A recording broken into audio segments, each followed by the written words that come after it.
Let's come back to how we began by pointing out that Gemini 4 was the beginning of man in space, not just being in a capsule in orbit, but of exiting the capsule for the first time, the first EVA in world history ever on this planet for a human to step out into the universe and to discover that he had floated into the cosmos.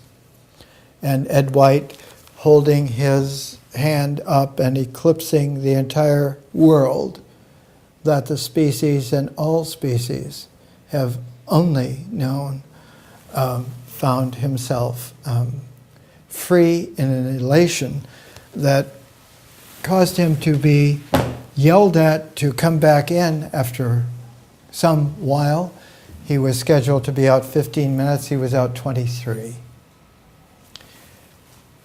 How the development of my teaching beginning in June of 1965, about this time at San Francisco State, when I was hired to go to Calgary, Alberta, Canada, to design an interdisciplinary program.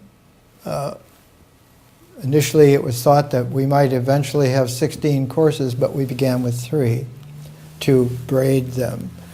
And eventually, over the decades and decades, over 40 years, that became the learning civilization. And of its 8 phases, the first phase is nature, and the 8th phase is science. And it's interesting that the 2 great scientific publications in the world in terms of readership are Nature and Science.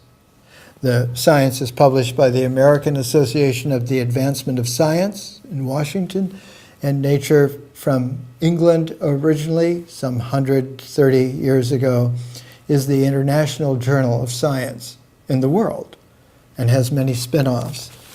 And in fact, 100 years have gone by since ISIS was founded by George Sarton here in the United States. It is now published by the University of Chicago Press for a long time.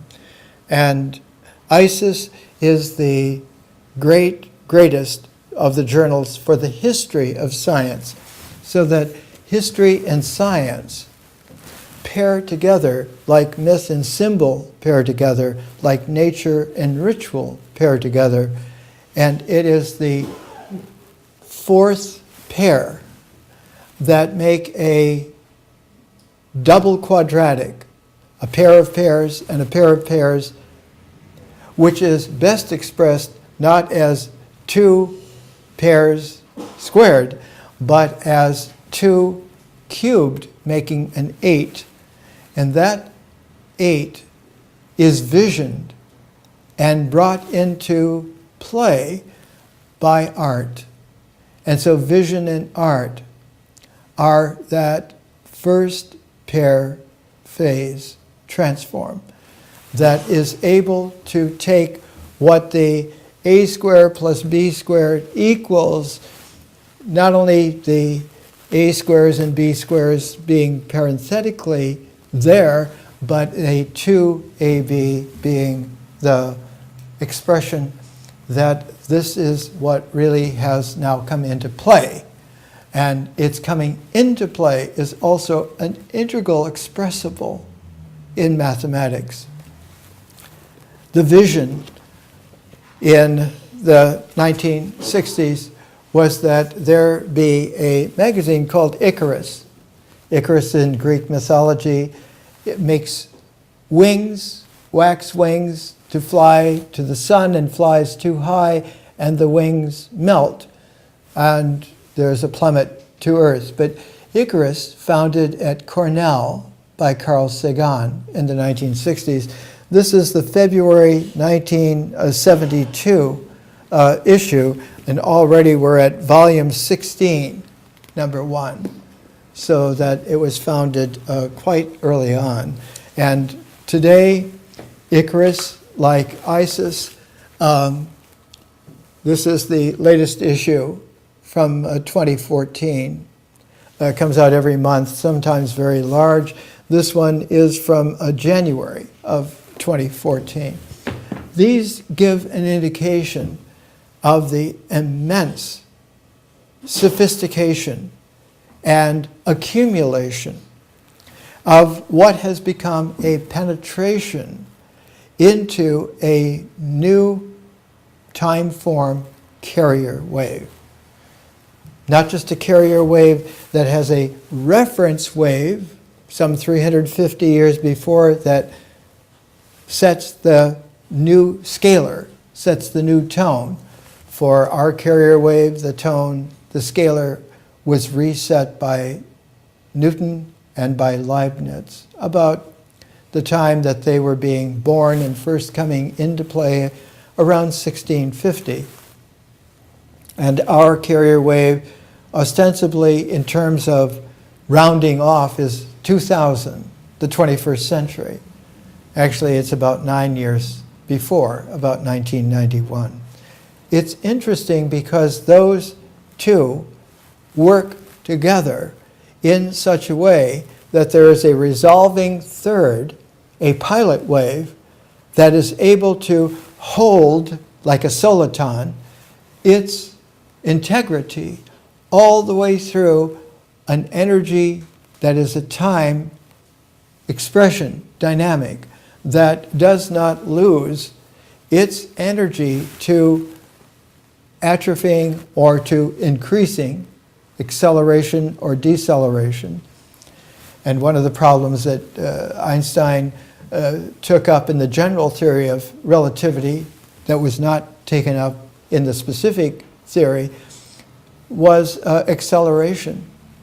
That there needs to be a way to return to an equanimity where one keeps not a constant, but one keeps the dynamic in terms of its energy scalar accumulating in its penetration without the flux of what happens in the phenomenal or the existential world. That equanimity, that zero field in consciousness is an infinite field. And the way in which ancient wisdom recorded that wisdom like this is feminine is not only of Vajra Yogini. We talked about Elizabeth English's great tome on Vajra Yogini and her various manifestations. She has many forms. She has many facets, not just one. I was told one time by a Gnostic bishop that all women are the same. There's just one woman. That's not true at all. There are infinite qualities of feminine. This particular collection was written and preserved in Sanskrit and drawn together under the late collective title, the Guhya Samaya Sadhana Mala.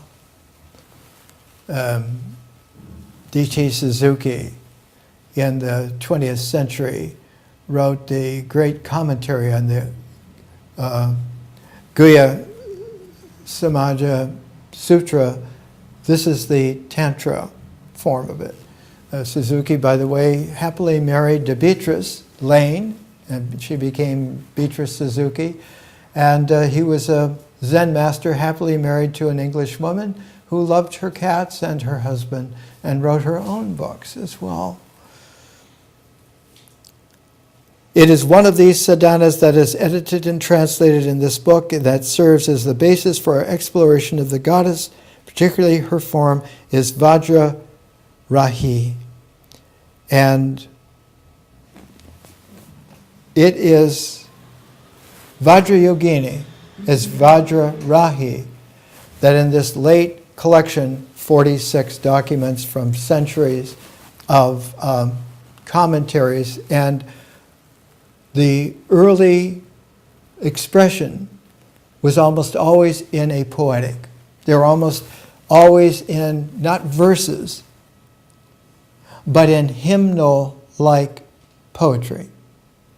The quality is one in which you find a very peculiar quality. Last week I brought one of the founding of the revival of the early Padmasambhava form of Buddhism, the black hat Buddhas, bodhisattvas. And Padmasambhava in the 600s, in the 7th century. It was revived by Longchenpa, the Nyingma sect of the Vajrayana. And his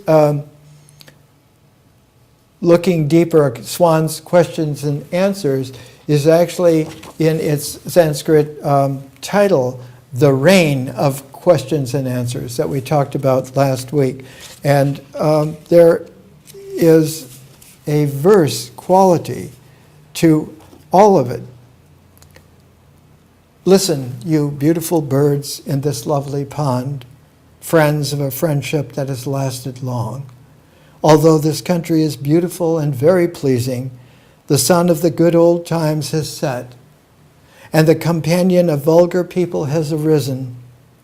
The Padma lotus of sincere people has closed, and the Kumuda lotus of evil behavior has opened.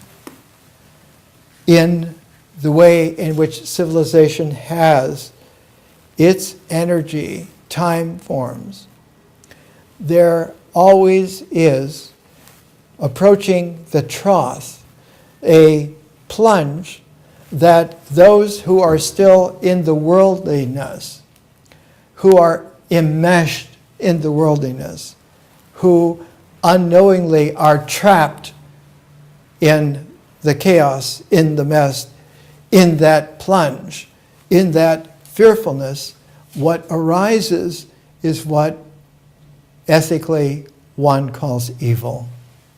And the face of evil is to panic that the old is not being preserved right and the new must be warned right in order to get back to what is now clearly devolving, in fact vanishing, dissolving, in fact evaporating.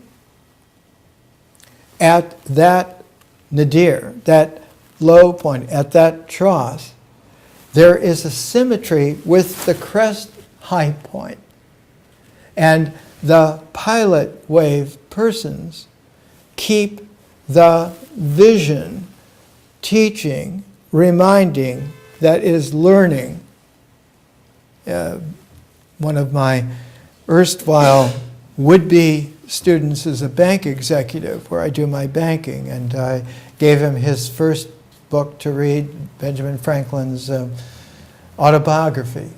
And when I saw him on Monday making my banking, he smiled and gave me a quote from Benjamin Franklin's autobiography. If you show me, I will forget. If you tell me, I will forget. If you show me, I will be interested. But if you teach me, I will learn. It is the learning of a new Icarus, Isis endowed civilization that is a star system wide home, poised creatively, historically, scientifically on the interstellar frontier. Voyager 1 already is in the interstellar medium. Voyager 2 to soon join it. Pioneers 10 and 11 are approaching that. Our capacities by 2018, when the James Webb Telescope goes into play, not just in orbit around the planet, around Terra, but placed 1 million miles out into space at the Lagrange 2 point, which is 60 degrees from where the Earth-Moon would have an axis line, that it will be the telescope, the James Webb Space Telescope, 3 times the size of the Hubble Space Telescope, meaning that it has dozens of times more power and is able to see in infrared, will be able to see to the ends of phenomenality by 2018. What happens then is that the universe transforms. It is not limited to the phenomenality. Experience is not limited to the existentiality. Our endeavor is not parenthesized by practicality. There is more outside of that than is imaginable. Curiosity taking a photo of the Earth and Moon from Mars shows them to be just specks of light, very pale. You have to have very large pixels and refinement computer-wise to even detect them. It is all of that the feminine wisdom in the Vajrayana, it's Vajra Yogini, who becomes then embodied, manifested in Yeshe Tsogal, Princess Mandarava, in Tara of the various colors, and eventually all of this occurs at the same time as this was being developed, at the same time that the beginnings of the way in which the sutras of the Mahayana were beginning to come into play. One of the earliest works in the Mahayana is not a sutra, but actually in Sanskrit would be called a shastra. The Shraddhopada Mahayana Shastra by Asvaghosha is sometimes called a sutra, but it's really a way of understanding the commentary as a work in itself. It's a shastra, rather than the sutra, which has a poetic to it. It has the repetitiveness sometimes of an early quality of the poetic, but as it goes on, it spreads out and becomes more and more a high poetry. The concomitant at that time in the Hermetic tradition was the figure of Apuleius, who was born about a generation after St. John had his passing on, around 101 AD. And Apuleius lived some 60 years. He lived into the mid-180s, almost 190 AD. His great work is the Metamorphoses, sometimes called by its Roman title, the Golden Ass. It's about a masculinity that is reduced to a donkey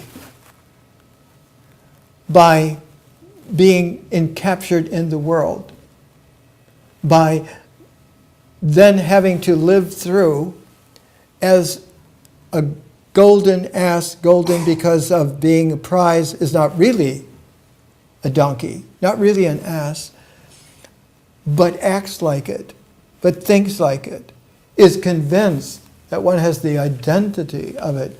And in book 11, after 10 books of the Golden Ass of this, book 11 is the salvation and conversion to Isis.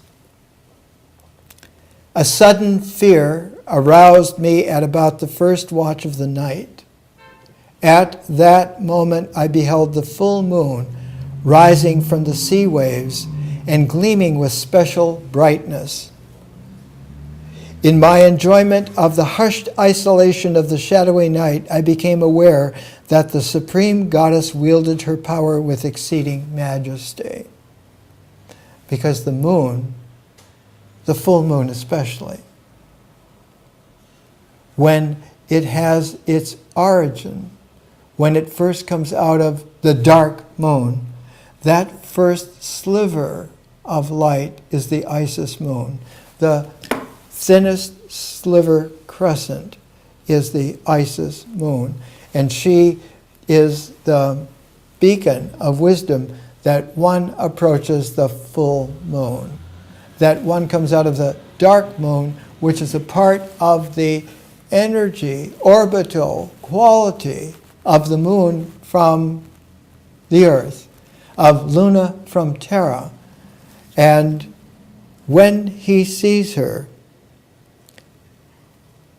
I was keen to purify myself at once, so I bathed myself in the sea waters, plunging my head several times beneath the waves, for Pythagoras, of godlike fame, proclaimed that number to be especially efficacious in sacred rites. 10. Then with tears in my eyes, I addressed this prayer to the supremely powerful goddess, Queen of Heaven. At one time, you appear in the guise of Ceres, beautiful and primeval bearer of crops. In your delight at recovering your daughter, you dispensed with the ancient barbaric diet of acorns and schooled us in civilized fare. Now you dwell in the fields of Eleusis. Isis in Greek became Demeter, and her daughter, the next Demeter, was Persephone. And so it is a passing on through a part of the inheritance, the DNA affecting cellular development and growth has the ability to convert enzymes into energy utilizing proteins only because of mitochondrial. The mitochondria in the cells is the only way in which one can pass on this ability to utilize the energy of phenomenality into the play of life on the cellular level. At another time, you are the heavenly Venus, Aphrodite. In giving birth to love, when the world was first begun, you united the opposing sexes and multiplied the human race by producing ever-abundant offspring. Now you are venerated in the wave-lapped shrine of Paphos. That's on Cyprus. It's on the southwestern coast of Cyprus. It's where two sons of a man were born. One was named Barnabas, because the father's name was Nabas, son of Nabas, Barnabas. And his brother, Caiaphas. Caiaphas was the husband of one of Jesus' sisters, Mary. And their son was named John Mark, and he grew up to be Saint Mark. So that it is this place on Cyprus, at Paphos, that when Saint Mark was invited to join Saint Paul going to his missionary work with Barnabas, at Paphos, Saint Mark had a vision that this was not right for him to do. And when they reached the mainland, which is Turkey now, not that far away from Cyprus, he stopped going with Paul and went back with permission from his uncle Barnabas and went all the way back to Palestine and resumed his able to be the amanuensis, the scribe for Peter. Peter could not write very well. St. Mark as a young man, was raised in the early years of his maturing by the brother of John, St. James. And St. James taught him classically. That's why the Gospel, according to Mark, has so many Homeric qualities to it, and structure and everything. And it's from that learning that one begins to see that the intellectual excellence of St. Mark comes from St. James, from that kind of a tradition. All of this is that the feminine facets give wisdom a quality, so that you have monographs like this. This is from the American School of Classical Studies at Athens, published by Princeton University Press, Attic Grave Reliefs that represent women in the dress of Isis. Because in going into death, into the funerals, into the burials, into the catacomb structures, into the underground structures, one has become a Persephone to one's own aspect as a Demeter.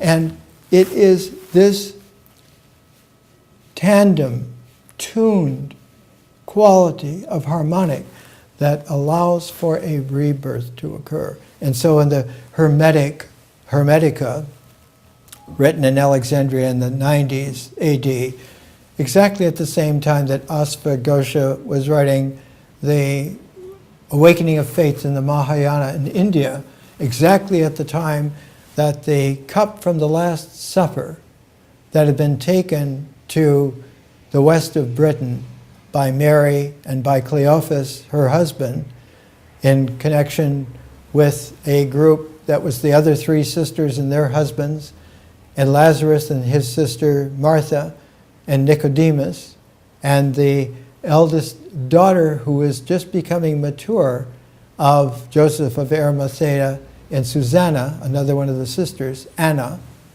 who eventually married the king of Cornwall, and whose sons were the first king of Britain, the first king of France, and her daughter Penardin married the king, the fisher king of the Irish Sea, who was King Lear. And so all of this is not only a fabric, but is a tapestry. Is a tapestry of history, of historicality, that needs to be combed out, not only of the mythos that has been degenerated, but to restore the mythic horizon of a truer oral language, of a truer image base, so that the integral of it is not a lumping together, but it is an integrating, so that the way in which the isn'ts interpenetrate equally with the is's, and one gets that separating gap that allows for letters to be different from each other, that allows for words to be different from each other, to give the articulation of spoken language in its diction, in its poetic, and the written language a deeper meaning, not just between the lines, but between the words, even between the letters, so that when the Prajna Paramita Sutras began coming out after Ashvaghosha, they became both proliferated to large size. The Prajna Paramita Sutra is 100,000 verses and runs to hundreds of pages. The smallest one is the letter A. In all of this, the first medium-sized, the Ratna Gutta Samkhya Gatha, not a sutra, but a gatha, an ancient word for the poetic vehicle that delivers within it as gems like rings on the finger, the mantras. And the mantras are the way in which a poetic gives the shape of expression. The individual mantra, the first time that is used in this way, it was pronounced in the language of that time, the first written language in that part of the world, Avestan, Central Asia, what is today Uzbekistan and Afghanistan,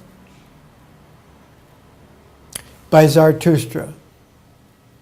In his Gathas, he shows that the right way to speak to wisdom through the feminine and the masculine brought into interplay, not just together, not just woven as a fabric, but as a sophisticated tapestry that can come alive, that has a livingness to it.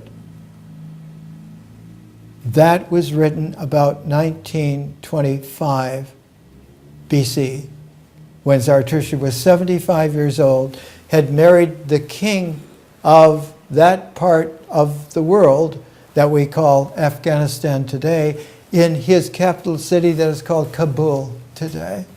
And so Zarathustra wrote his Gathas, out of which the accumulation of precious qualities, Gatha, was written as the first great Prajnaparamita Sutra, about the time that Apuleius was being raised and born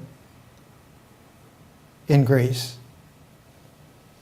At the very same time that Zarathustra was 75, his co-carrier wave, Abraham, also born about the very same time, and at the same time, 75 years later, in 1925 BC, had the vision of the Holy Land and packed up everything and went, one for the Holy Land, one for writing the grand poetic, the Gathas, plural, there are 4 of them, and that in that the developments were such that they came into a harmonic, and that harmonic developed by the time that several generations had gone by. In fact, one can count from Abraham to 1, 2, and at 2, that grandson generation, that granddaughter generation, makes 3.